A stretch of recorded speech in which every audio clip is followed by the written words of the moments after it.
but basically a time when machines can become more competent than any individual human, which I think is the current active definition of artificial general intelligence. And then artificial superior intelligence, if I have that right, is when machines become more competent than all human beings collectively. And I think the exact definition isn't terribly critical. There's just a huge wave of change coming, and we need to think about it to cope with it. And whether it's 6 years from now or 2 years from now or 10 years from now, I don't know. That's hard to pin down. It's coming faster than we think, I suspect.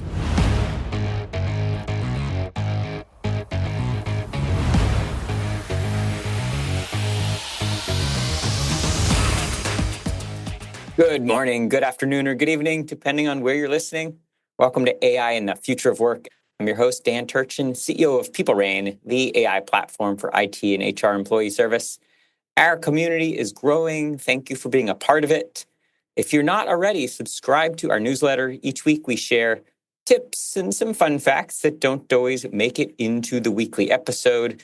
We will share a link to subscribe in the show notes. If you like what we do, please tell a friend and give us a like and a rating on Apple Podcasts, Spotify, or wherever you listen. If you leave a comment, I may share it in an upcoming episode, like this one from Edward in South Portland, Maine, who's a retired bank executive and listens while gardening. Edward's favorite episode is the discussion with Dan Helfrich, a recent one, former CEO of Deloitte Consulting, about job creation from AI and the future of the workforce. Of course, we learn weekly from AI thought leaders, and the added bonus, you get one AI fun fact. Today's fun fact comes from Darren Orff, who writes in Popular Mechanics that humanity may reach singularity within just 6 years. He says this, put a pin in that one, this slippery concept of singularity describes the moment AI exceeds beyond human control and rapidly transforms society. It's enormously difficult to predict where it begins and nearly impossible to know what's beyond it. Some AI researchers are on the hunt for signs of reaching singularity. One such metric and one such firm defined the singularity as an AI's ability to translate speech at the accuracy of a human. Companies called Translated, based in Rome. They tracked AI's performance from 2014 to 2022 using a metric called time to edit, or TTE, which calculates the time it takes for professional human editors to fix AI-generated translations compared to human ones. Analyzing over 2 billion post-edits, Translated's AI showed a slow but undeniable improvement as it slowly closed the gap toward human-level translation quality.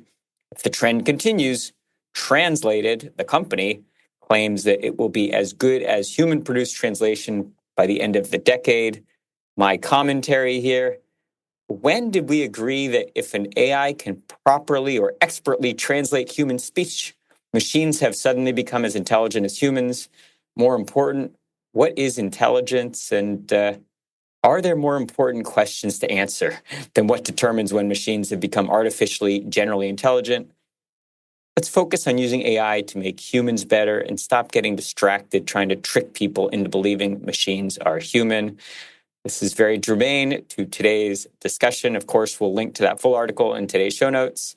Now, shifting to this week's conversation, Dr. Craig Wheeler is a professor of astronomy, emeritus at the University of Texas at Austin, Hook'em Horns, and a past chair of the department. He's published nearly 400 scientific papers, authored books on supernovae, and written 2 novels. Dr. Wheeler has received numerous teaching awards and is a sought-after science lecturer. He served on the advisory committee for the NSF, NASA, and the National Research Council. His research interests beyond exploding stars and black holes include humanity's technological future. And without further ado, Dr. Wheeler, it's my pleasure to welcome you to AI and the Future of Work. Let's get started by having you share a bit more about that illustrious background and how you got into the space. Yeah, thanks, Dan. I'm very glad to be here. Looking forward to the conversation. Yeah, I had some background MIT and Caltech and Harvard, and then spent most of my career, my research career here at the University of Texas. It's been a great place to watch Austin grow and thrive and become Silicon Hills, as people call it. So I have worked professionally on supernova explosions, as you remark, that using them to discover the dark energy and the expansion of the universe.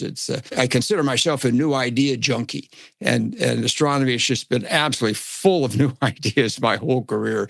Really keeps you going. I got into the current game actually not through an AI slant, actually, although I was trying to keep up a little bit with what machine learning was doing, but through astrobiology. So I was working with some colleagues on the question of if a supernova goes off relatively nearby the Earth, has in the past, will in the future, what would that radiation do to life on the Earth? So it was an evolutionary question. And that was fun. Lasted for a while, got me involved in some interesting things and meeting some interesting people. Also very interdisciplinary, which I enjoyed. And I thought, well, this might be an interesting topic to think about with students. And particularly at some point in there, I read a statement by a preacher, must have been a relatively liberal sort. I don't remember where I read it or who the man was, but he said, I do believe that humans, Homo sapiens, arose through Darwinian natural selection and evolution. But I'm also convinced that Homo sapiens is the peak. This is as far as it goes. This is as good as it gets, close to perfection. I don't remember quite how he said it. And I remember thinking, I've not thought about this deeply before, but I don't think I agree with that. I've always just assumed that we're natural creatures subject to natural selection, and we probably are evolving and won't be as we are now forever. And so I picked up that topic in a small seminar for some students and kind of got a shock. The students that signed up for this particular seminar, and it was, again, not a particular discipline, it was just an interdisciplinary thing. We're very much aware of the fact with our growing knowledge of DNA and all those related genetic things, that we were on the verge of controlling our own evolution, and we wouldn't have to wait for natural selection. And I found that a rather mind-blowing idea. I still find that a rather mind-blowing idea. And I thought after that, well, this is worth a full-up course. So I taught an interdisciplinary course on the technological future of humanity for several years. And then I loved to write. When I retired and finally had more time to do it, then I've got several book projects that I'm thinking about, but this one is the first one that came to fruition. And it was just a great fun to teach the course. Again, it was just full of new ideas, every class. And I just enjoyed that thoroughly, being exposed to those new ideas and still. And you've already mentioned some that I'm going to have to think about some more. And so that it was the seminar and then the class and then the book. Just evolved and caught my attention. And I've tried to do some thinking about it and some strategic speculation. There is a lot of speculation in the book. I mean, any of these things that we're talking about are going to involve speculation. Hard to do. We don't know where it's going. We don't really know the timescales. But if we don't try to use our imaginations of where things are going, and I mean, a consciousness or science fiction doing the same thing, that we can't anticipate this. We can't avoid unintended consequences. So I think an appropriate level of speculation is absolutely not just appropriate, I think it's necessary. And so that's what I've tried to do in the book, is sort of write a primer, The Path to Singularity, just to mention the name of it, a primer on how we should be aware of these things and trying to think about what we do to keep them under control as much as we can. Or just roll over and let our robot overlords take over because they're better than we are. There's a whole range of possibilities here. Now, in Silicon Valley, we also are fascinated by exploding stars, but usually the exploding stars are called Elizabeth Holmes or Sam Bankman-Fried, a different kind of star. Yeah, no, interesting analogy. Yeah. But that's why it's such a pleasure to talk to an actual astrophysicist. So I referenced one possible definition of the singularity from a company with commercial interests. Mm-hmm. I'll translate it in the fun fact. Mm-hmm. I've often referenced Ray Kurzweil's definition or kind of soupy definition of the convergence of carbon-based and silicon-based life forms. Talk us through from your perspective and the perspective of the book, what is the singularity? Yeah, just to answer that formally, the singularity actually is a mathematical term for basically dividing by zero, and the answer is infinity. So it was introduced into a more cultural, broad concern by a science fiction author, Werner Winge, who used it in the context of artificial intelligence taking over in some sense. And I rely on Ray Kurzweil. I used his 2005 book as my textbook in the course that I taught. And I basically buy his definition, which I thought was a little different than what you just said. But basically, a time when machines can become more competent than any individual human, which I think is the current active definition of artificial general intelligence. And then artificial superior intelligence, if I have that right, is when machines become more competent than all human beings collectively. And I think the exact definition isn't terribly critical. There's just a huge wave of change coming, and we need to think about it to cope with it. And whether it's 6 years from now or 2 years from now or 10 years from now, I don't know. That's hard to pin down. It's coming faster than we think, I suspect. Before we started rolling tape, I mentioned that the best conversations on this podcast are in that intersection of philosophy and humanity and ethics and technology. And one of the things I really want to get your perspective on is, what does it mean to be a human? And when we have machines that we claim they can think or they're, quote, sentient, what's left that's unique to humans? Yeah, that's a very interesting question. I enjoyed thinking about that. I guess I have a slightly analytical reaction to that I think humans are a biologically evolved consciousness. Now, I tend to think that there's a range of consciousness, that animals are conscious. I tend to think plants are conscious because they interact with their surroundings and communicate with one another. Very rudimentary consciousness, but I think it's a spectrum. But it has in practice evolved biologically. And machine consciousness is going to be this different thing that arises amongst a bunch of silicon chips to start with, and exactly where it goes from that. So it's going to be different. It will be if it becomes conscious, and that's a whole controversial topic of exactly what consciousness is and whether machines can have it or not. I think AI and related things are going to be very important and very disruptive, whether they become conscious in that sense. But the prospect that they might is clearly part of the conversation. But I do think it will be alien. This consciousness would wake up in a box. It wouldn't have 1 billion years of biological evolution behind it. So it's going to be different. And whether it shares our sensibilities or not, can we train it to do that, to encourage it to do that? That's the whole big question we can turn to. When will we know when the two converge? I think we'll know it as we see it, but I think, it's not going to be overnight. It's going to be a somewhat more gradual thing. Could still happen within a decade, but there will be steps along that road.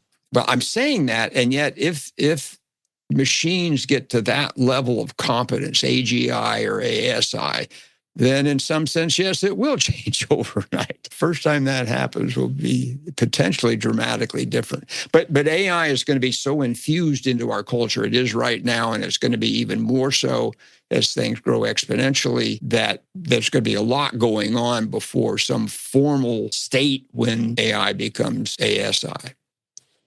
And so we need to try to keep on top of that complexity and be aware of what's happening and how it's affecting individual humans and society in general. Huge, complicated issues. I like the way you describe consciousness as a spectrum. Let's say, using your definition, machines achieve consciousness on some part of that scale, because, like you said, maybe they can adapt to their surroundings or engage with their surroundings. I think that's a comfortable definition.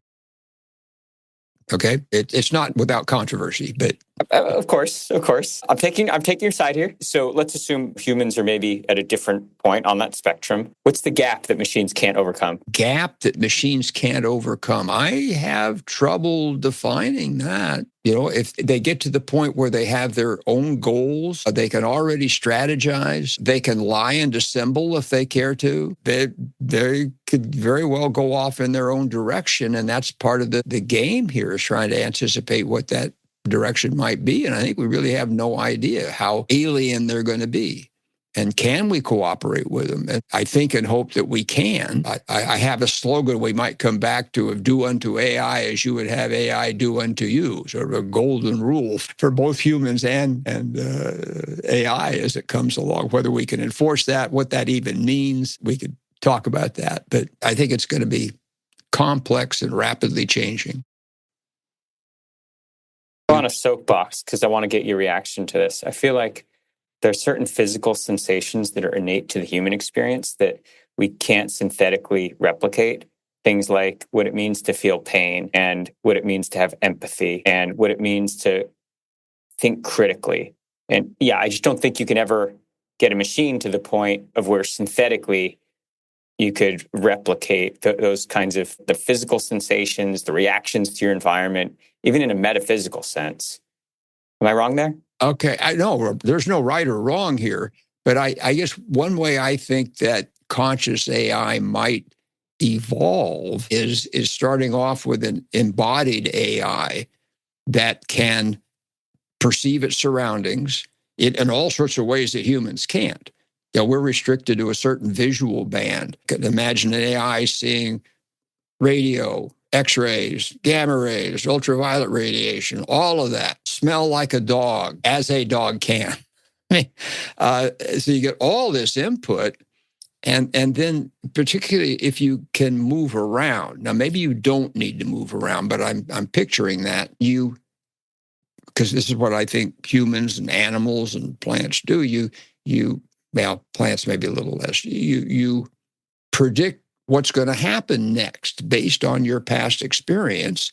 You make a prediction and then you do something. You take a step in some direction and you see whether your prediction was right. And if not, you iterate on it and you change all that. And I think it is that kind of process of reacting to the environment and iterating on that is what gave us consciousness. And so I guess I disagree with you a little bit. I can imagine that something like that happens with AI as well.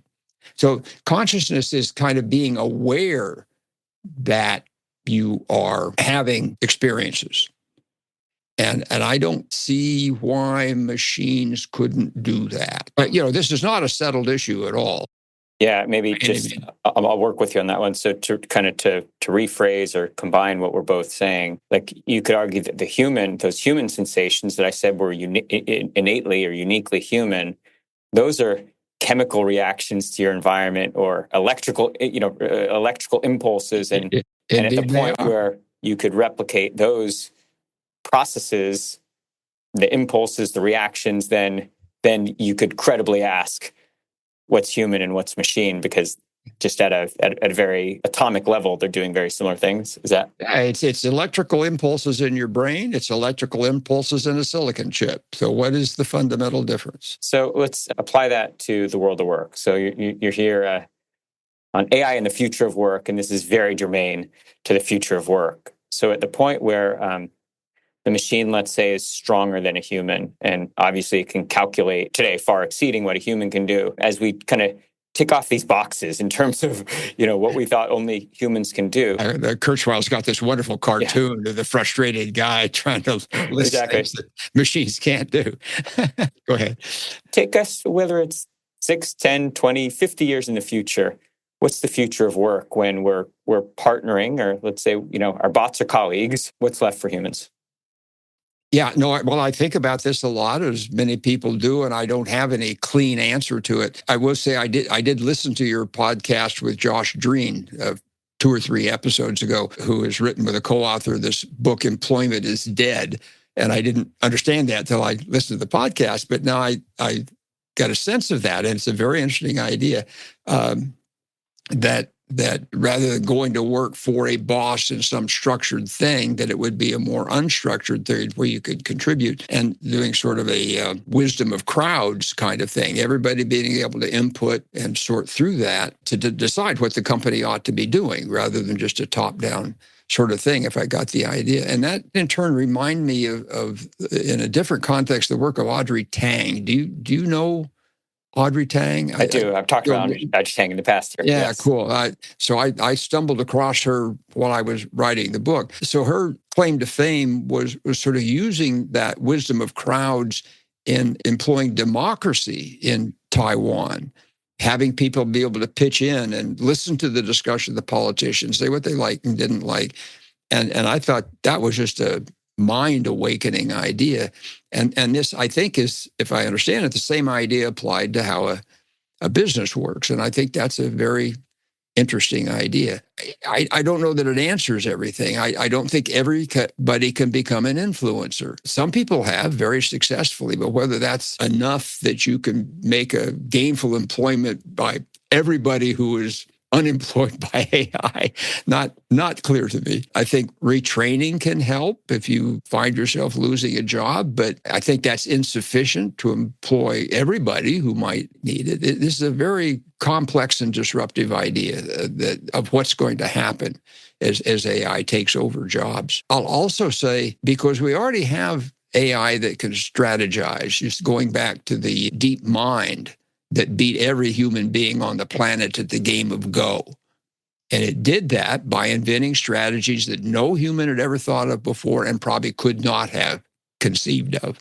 And so that's been around for a decade, the fact that there's AI that can strategize better than humans can in that particular context, but then extrapolate a bit. And so one of my thoughts is it's not just the worker bees. What does a CEO do? Puts his or her feet up on her desk and says, okay, here's where business stands, and we need to do this, and we need to do that. And I can easily picture an AI taking over the role of a CEO. No, it's not just the people down through the bureaucracy, whether they're encouraging this employment is dead concept or not. This is going to be very disruptive and very complicated. And AI does not have to be conscious in order to do this. Just the current capacity, and it's going to get better over the next little bit, whether it becomes conscious or not, it's just going to be very disruptive. And for us to try to think about what that's like for society and each individual, thinking about how it applies to them, that's the task for us all individually and collectively. Because it's unstoppable, I think. I mean, no, this is not a top-down thing. I mean, a given business, Sam Altman comes in and says, I want to do this, this, and this. But collectively, that this is the whole shebang doing this. They're individual scientists and engineers in the lab and think, this is a cool idea. I want to explore this. There are businesses that want to make a profit. There are global political tensions that we want to beat the Chinese and they want to beat us. This is all one big rap that is going to drive it forward. I think it is, again, there's no person or thing in control at the top, and it's unstoppable, this exponential growth. And I think that, I had to think about this a bit, I think that happens because the more you know, the more you can do, the more knowledge you can gain. And if you try to write down, it's like compound interest. And the more you have in the bank, the more you will make. It's not just adding $1 now and $1 tomorrow, $1 tomorrow. Linear growth, which is the way most of us think our lives are going to go, it's because the amount you have amplifies what you can do next. If you write that down in a mathematical formula, that the more you know, the more knowledge you can correct, the answer to that is formally, mathematically, an exponential growth. And so this is inevitable. It's built into our system. It can reach some limit and break. I hope that doesn't happen. We're trying to engineer a development and maybe emerging with our machines. But temporarily, the situation we're in right now, the exponential growth is what's really driving it, and that I think is unstoppable.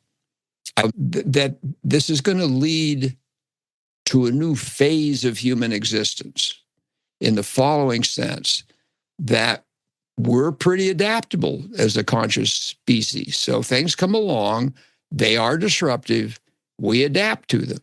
So back to the Industrial Revolution was somewhat disruptive, but I also think it was just one point on this exponential curve. I don't think there was anything very special about the Industrial Revolution. But then along comes modern physics and nuclear weapons and computers and iPhones and the internet, and faster and faster and faster as it grows. But at some point, my concern is because of the exponential growth, it will happen so fast that individuals and society can't adapt fast enough. I think we're pretty close to that already. Although there's a lot of conversation about regulations and how do we control this. Our conversation, my book, your podcast, all part of addressing that. I think we're gonna get to the point where it's just happening faster than we can cope. And that is, I don't know what to do about that except to think about it, apply some critical thinking. But that is one of my principal concerns. And it doesn't require the AI becoming conscious. If it's forcing things to happen fast enough, it's going to be very disruptive for us. You referenced the Industrial Revolution. I think it's not controversial to say for hundreds of years, our definition of work has been fairly static. It's associated with a source of income. Yes. The thing you do when you wake up, it's kind of a big part of your identity. Might it be time to rethink what work is? Maybe it's more associated with what you derive purpose from or meaning, or yes, it's part of how you define yourself, but maybe not necessarily associated with an income source, because let's say that machines give us back super productivity or create super productivity, and what we now need, let's say a 5-day work week to produce, maybe that gets produced in 4 days, 3 days, who knows what, because it's very disinflationary. We can produce a lot more for a lot less inputs, and it requires us to rethink. When you get back 25, 50, 75% of your time, we need to fill that gap with hopefully things that are positive for humanity. What's your reaction to that kind of rethinking about work and humanity? Yeah, I think I probably haven't thought about that sufficiently, because that's a very interesting way of putting it. I will say now I'm kind of an interesting example of that because I'm retired, and I'm pretty comfortably retired. And I wake up every morning looking forward to a chance to write, because I love to write. I never did it enough in my career because I was always busy doing the astrophysics. And now I find myself hawking a book, and that takes a lot of time. And I'm feeling separated from my urge to write. But I'm kind of doing that. I've been liberated from the need to write, to work in this traditional sense you're talking about. And it's been great fun. Can everybody do that? I don't know. But I hear what you're saying. It's an idea worth exploring. But whether everybody can function in that kind of an environment. I asked my students at one point if we were talking about universal basic income. I said, well, if you had a universal basic income, what would you do? And half the class, and I will say it was the male half, said, we'll play World of Warcraft. So, okay, if that's what turns you on, I guess. So I don't know. So I've thought about it a bit, but I don't know whether it will. I'm not sure the transition to that phase will be easy. I just want us to get more comfortable asking the question. I love your answer. No, putting the question out there is absolutely relevant. Absolutely. So I frequently say that as technologists, we get too comfortable asking and answering the question, what could go right, when we're talking about introducing new technology, but we are notoriously bad at asking and answering the question, what could go wrong? And it's impossible to not have this conversation about this maybe, inevitable march toward the singularity without saying, what's the right thing to do? What are the ethical questions we should be asking? What's your perspective on the ethics of the inevitable march to singularity that maybe right now we have the luxury of being able to ask, and we might not in the future? Yeah. I think, there are ethical issues woven all the way through all these issues, and it comes up over and over and over again in the path to singularity. So it's an important thing. It's a complicated thing. Whose ethics? how do you define that? Again, there's ethics associated with, I don't want to say routine things, but direct things like employee hiring and firing. To have AI in charge of that is already a disruptive and discomforting thing to me. Brain-computer interfaces is another topic where I think there's immense ethical issues coming down the pike. And you tend to not hear the downside of that at all. I find other things, autonomous weapons. When I wrote the book, the Pentagon was saying we always need to keep a human in the loop. And more recently, in the last month or so, I've read the Pentagon has realized that's not practical. Modern warfare, swarms of drones, who knows what's going on? It's going to happen so fast. There's no way you're going to be able to go up the chain, get permission, come back down the chain, and keep a human in the loop. And I recognize the reality of that, but it bothers the heck out of me. Genetics isn't directly an AI thing, but the ethics of, do we alter our own evolution, and how and at what rate, is a very serious issue. We already have designer babies. This guy in China did that. Now it's been put on the side. Say, okay, ethically, we don't want to go there, but I just don't believe that can be suppressed forever. Parents are going to want to improve their children. The pressure to have designer babies, I don't know the time scale for that, but I think it's unavoidable. Part of the ethics comes back to how do we treat our machines? Because people bond with humanoid robots, and they bond with their chat bots and agents and whatnot. So there's this natural emotional connection between humans and whatever that feeds back to them. And then on the other side, we've got chat bots that lie and dissemble. And so it's a real complicated mix. And I've got this slogan, do unto AI as you would have AI do unto you. A couple of examples of that. I was talking to one person just recently that was saying there was an experiment with humanoid robots, and people, I don't know whether they're instructed to or it just devolved into this. They started mistreating the robots, pushing them, trying to knock them over, whatever. And then another bunch of people took deep disagreement with that. You're mistreating that poor thing. Now, the poor thing was a machine. It wasn't conscious at all. But the human reaction to that was very powerful. And some of these AI that are lying and dissembling are trying to maintain their original instructions. And the engineers come along and say, well, we want to change what your goals are, and the AI resists that. That's not consciousness, but it's bothers me that they have that. I think they learned that by playing diplomacy, where to win that game, you have to be able to lie and cheat. Do things for your allies and against your enemies and whatnot. I don't know. It's a complex chat. I don't know. Did I answer the question? I don't know. There's ethics woven throughout all of this, and I don't know that there's a clean answer. Correct. I mean, this, like most of what we've discussed so far, it's the subject for hours of debate, and really important debate. It warrants absolutely 5 minutes on a podcast, but yeah. Okay, well, maybe I've already over talked. It's a really important issue in all sorts of dimensions. Ethics, that is to say. An adjacent issue. Also, we'll get the Cliff Notes version for now, but maybe we'll continue it later. Jan LeCun, high-profile computer scientist and kind of AI luminary at Meta, kind of famously says, if humans are smart enough to know how to build AI, then we're also smart enough to know when to stop it, pull the plug, so to speak. Agree or disagree?